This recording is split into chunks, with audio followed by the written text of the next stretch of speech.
Hello दोस्तों, आप हैं ऑनलाइन जीके मंच यूट्यूब चैनल में। दोस्तों, ये जो वीडियो है इसमें हम आपके लिए जीके के 25 इम्पॉर्टेंट क्वेश्चंस लाए हैं और ये जितने भी क्वेश्चंस हैं ये आपके आने वाले जो भी एग्ज़ाम हैं उनके लिए बहुत ही इम्पॉर्टेंट हैं। तो आप बिना वीडियो को स्किप किए पूरा देखें। तो चलिए शुरू करते हैं आज का वीडियो। सब्जी के लिए काम आने वाले पौधों के अध्ययन को क्या कहते हैं? तो सब्जी के लिए काम आने वाले जो पौधे होते हैं और उनका अध्ययन विज्ञान की जिस शाखा में हम करते हैं उसे हम कहते हैं ओलेरी कल्चर। तो ऑप्शन बी राइट आंसर होगा। अब यहाँ पर बाकी ऑप्शंस को भी हम देख लें क्योंकि ये भी एग्जाम के लिए बहुत ही इंपॉर्टेंट है। तो पहला दिया है हॉर्टिकल्चर। तो ये जो हॉर्टिकल्चर है इसमें फूल और फल देने वाले पौधों का अध्ययन किया जाता है, ठीक है। और जो फ्लोरिकल्चर है जो कि ऑप्शन सी में दिया है, इसमें सजावट में काम आने वाले जो पौधे होते हैं उनका अध्ययन होता है। और ऑप्शन डी में पोमोलॉजी दिया है, तो ये जो फलों की खेती होती है उसको कहा जाता है, ठीक है। चलिए अब नेक्स्ट क्वेश्चन देख लेते हैं। एक जीवधारी के रूप में पृथ्वी का वैज्ञानिक नाम क्या है? तो राइट आंसर है ऑप्शन सी, ग्रीन प्लैनेट नाम है, ठीक है। चलिए अब नेक्स्ट क्वेश्चन देखें। टाइफाइड रोग में शरीर का कौन सा अंग प्रभावित होता है? तो देखिए, जो टाइफाइड बीमारी है इसमें हमारी जो छोटी आंत है वह प्रभावित होती है। और यह जो छोटी आंत है यह हमारे आहार नाल का एक भाग होता है। तो यहाँ पर ऑप्शन में छोटी आंत नहीं दिया है, तो हमें क्या राइट आंसर चुनना है? तो आहार नाल को राइट आंसर चुनना है, ठीक है। और यह जो टाइफाइड बीमारी है यह एक तरह के जीवाणु से होती है और वह जो जीवाणु है उसका नाम होता है साल्मोनेला टाइफोसा, ठीक है। और टाइफाइड बीमारी जो है इसी को हम मियादी बुखार भी कहते हैं, तो इसे भी आपको ध्यान में रखना है। नेक्स्ट क्वेश्चन देखते हैं। मुस्लिम लीग की स्थापना का श्रेय किसे जाता है? तो ये जो मुस्लिम लीग है इसकी स्थापना हुई थी 30 दिसंबर 1906 को और इसकी स्थापना हुई थी ढाका में। और इसकी स्थापना की गई थी सलीमुल्लाह और आगा खां के द्वारा। तो ऑप्शन बी राइट आंसर है। चलिए अब नेक्स्ट क्वेश्चन है।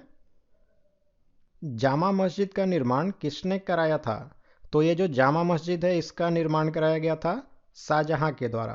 तो शाहजहां ने जो जामा मस्जिद का निर्माण कराया था वह दिल्ली में स्थित है और एक जामा मस्जिद स्थित है आपका आगरा में।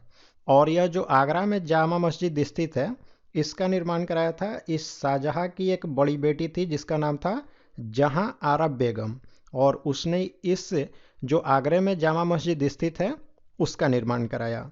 और दिल्ली में जो जामा मस्जिद स्थित है उसका निर्माण कराया गया था शाहजहां के द्वारा। तो इन दोनों को आपको ध्यान रखना है, ठीक है। चलिए अब अगला सवाल देख लेते हैं। समानांतर फसल का एक उदाहरण है। तो सबसे पहले आपको समझना होगा कि समानांतर फसल होती क्या है। तो देखिए, समानांतर फसल में दो भिन्न विकास प्रकृति वाली जो फसलें होती हैं उनको शामिल किया जाता है। ऐसा इसलिए कि ये जो दोनों फसलें होती हैं इनमें जो प्रतियोगिता होती है यानी बढ़ने के लिए जो न्यूट्रिएंट्स इनको चाहिए वह शून्य होती है, ठीक है। और दोनों फसल जो हैं वह अपनी क्षमता के अनुसार ज़्यादा से ज़्यादा उत्पादन देते हैं, ठीक है। तो यहाँ पर पूछ रहा है कि समानांतर फसल कौन सी है? तो यहाँ पर गेहूं और सरसों जो है यह एक समानांतर फसल है, ठीक है। चलिए अगला सवाल देखते हैं। भारत में न्यायिक सक्रियता किससे संबंधित है? तो भारत में जो न्यायिक सक्रियता है वह संबंधित है जनहित याचिका से, ठीक है।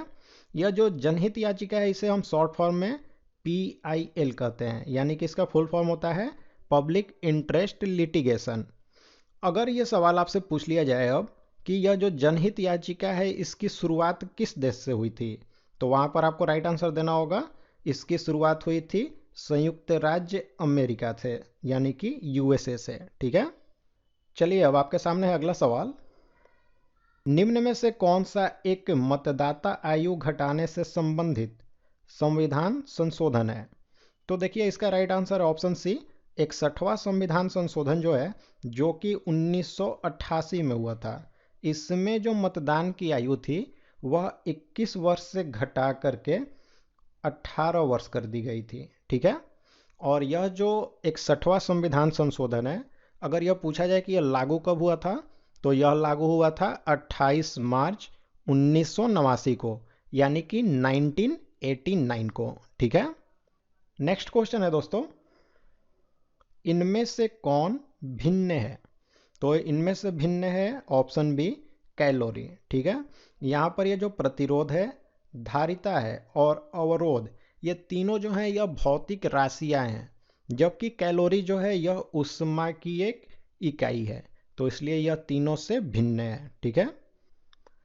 स्वतंत्रता के पूर्व के दिनों में प्रारंभ में किसने संविधान निर्मात्री सभा का विचार प्रस्तुत किया था?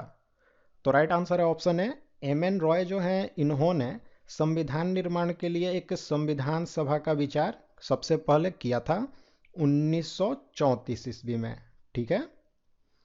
चलिए अगला सवाल है दोस्तों, यहाँ पे क्वेश्चन थोड़ा गलत टाइप हो गया है। क्वेश्चन इस प्रकार है कि भारत में स्टॉक एक्सचेंजों को कौन नियमित करता है? तो इसका राइट आंसर है ऑप्शन डी, सेबी। ठीक है। सेबी यानी कि securities and exchange board of India जो है, वही भारत में स्टॉक एक्सचेंजों को नियमित करती है। ठीक है। यह जो सेबी है, इसकी स्थापना सबसे पहले हुई थी 1988 में, और इसकी स्थापना जब 1988 में हुई थी तो यह एक गैर संवैधानिक संस्था के रूप में काम करती थी। लेकिन 20 जनवरी 1992 को इसको एक अध्यादेश के द्वारा एक संवैधानिक संस्था बना दिया गया। ठीक है। अगर इसका मुख्यालय पूछे कि सेबी का मुख्यालय कहाँ पर स्थित है, तो इसका मुख्यालय स्थित है मुंबई में। तो इससे भी आपको याद रखना है कि इसका मुख्यालय मुंबई में स्थित है। ठीक है।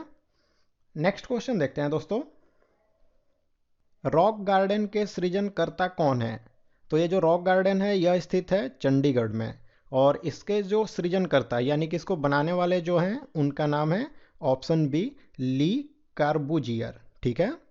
और ऑप्शन सी में ये जो लुटियंस हैं, तो ये नई दिल्ली के वास्तुकार हैं।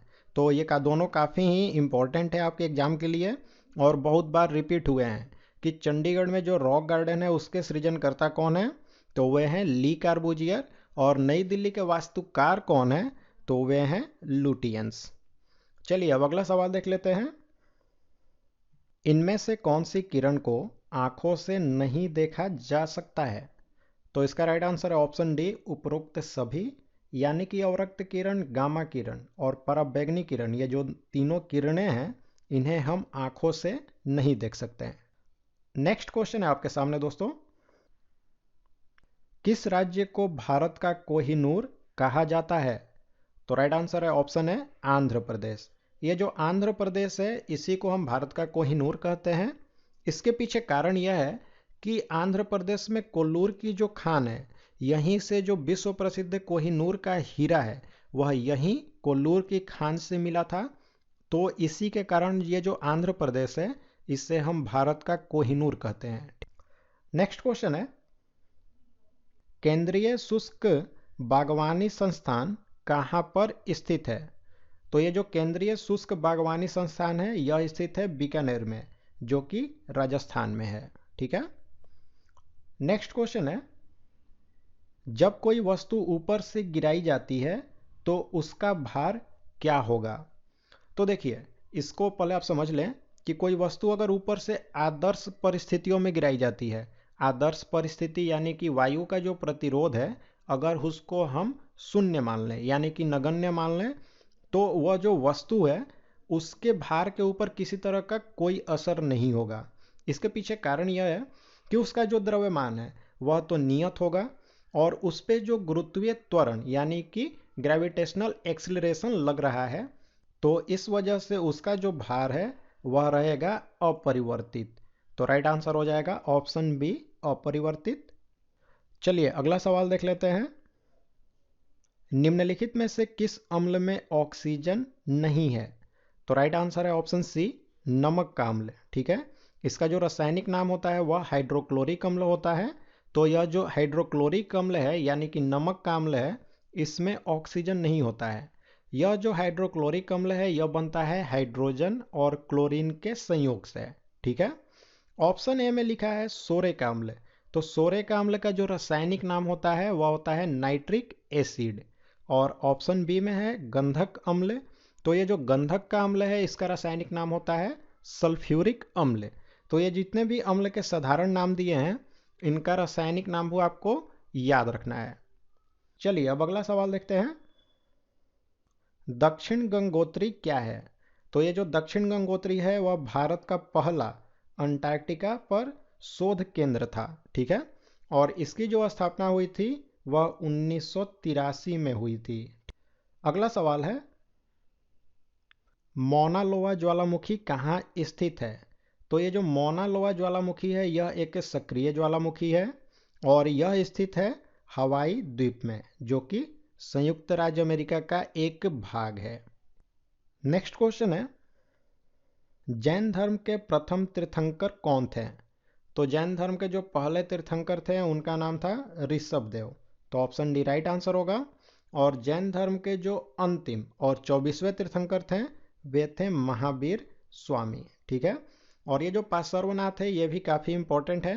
एग्जाम में क्वेश्चन आता है कि पार्श्वनाथ जैन धर्म के किस नंबर के गुरु थे? तो ये 23वें नंबर के गुरु थे। तो इन तीनों को याद रखना है, ये तीनों एग्जाम के लिए काफ़ी ही इंपॉर्टेंट क्वेश्चन है। अगला सवाल देखते हैं दोस्तों, सबसे प्राचीन वेद कौन सा है? तो देखिए ये जो वेद हैं इनकी संख्या कुल 4 है, ठीक है। ये चारों नाम दिए गए हैं, अथर्ववेद, यजुर्वेद, सामवेद और ऋग्वेद। और इन चारों में से जो सबसे पुराना है वह है ऋग्वेद। देखिए ये जो ऋग्वेद है इसकी जो रचना है वह 1500 ईसा पूर्व से लेकर के 1000 ईसा पूर्व के बीच में हुई थी, ठीक है। अगला सवाल है, सोडियम को जल में डालने पर कौन सी गैस निकलती है? तो सोडियम जो है एक क्षारीय धातु होता है और कोई भी क्षारीय धातु जो है अगर वह जल के साथ में अभिक्रिया करती है तो वह हाइड्रोजन गैस जो है उसको रिलीज करती है। तो ऑप्शन है हाइड्रोजन राइट आंसर है। नेक्स्ट क्वेश्चन है दोस्तों, मृदंग क्या होता है? तो मृदंग जो है यह एक 2 मुंह वाला ढोल होता है, यानी कि ढोलक होता है। तो ऑप्शन सी राइट आंसर है। चलिए नेक्स्ट क्वेश्चन देखते हैं, गैमेट के शुद्धता के नियम का प्रतिपादन किसने किया था? तो राइट आंसर है ऑप्शन सी। ये जो मेंडल हैं इन्होंने गैमेट की शुद्धता के नियम का प्रतिपादन किया था। देखिए ये जो मेंडल हैं इन्होंने अनुवांशिकता से संबंधित 3 नियम दिए थे, जिसमें से गैमेट का शुद्धता का जो नियम है वह एक था। चलिए नेक्स्ट क्वेश्चन देखते हैं, सोमपैन्स कहाँ की जनजाति है? तो ये जो सोमपैन्स जनजाति है यह निकोबार द्वीप में पाई जाती है। तो निकोबार राइट आंसर है। तो दोस्तों यहाँ पर हमने जीके के कुल 25 क्वेश्चंस देखे। तो अब आप लाइक और कमेंट करके हमें ज़रूर बताएं कि आपको ये वीडियो कैसा लगा, और अपने दोस्तों के साथ ज़्यादा से ज़्यादा इस वीडियो को शेयर करें। और साथ ही में दोस्तों अगर आप हमारे चैनल पर नए हैं तो हमारे चैनल को सब्सक्राइब करें और जो बेल बटन का आइकन दिया है उससे भी प्रेस कर दें और ऑल नोटिफिकेशन को ऑन कर दें, जिससे कोई भी नई वीडियो आपसे मिस नहीं होगी।